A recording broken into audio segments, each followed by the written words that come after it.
I mislim da je ovo prilika, velika prilika koju Srbija ima za postizanje jednog novog političkog dogovora. Pa ako smo se dogovorili oko Kosova, ja ne vidim razlog zašto se ne bismo dogovorili oko ekonomije. Ako smo uspeli da postignemo konsenzus oko toga da zemlja treba da ide u Europsku uniju, ne vidim zašto ne bismo došli do konsenzusa oko toga kako bi trebalo da izgleda penzijski sistem, kako bi trebalo promeniti stvari u zdravstvenom sistemu, kako bi trebalo promeniti stvari u obrazovanju.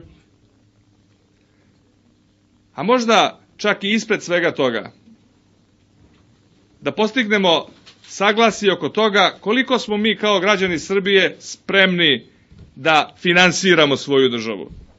Koliko smo spremni da platimo porez svako pojedinačno i kao velike socijalne grupe.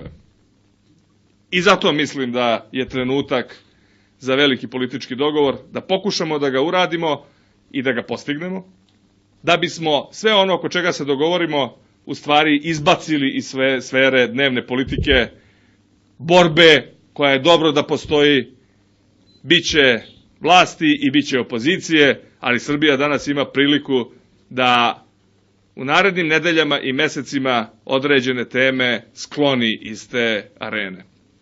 Ukoliko to uspemo, brzo ćemo doći do Evropske unije.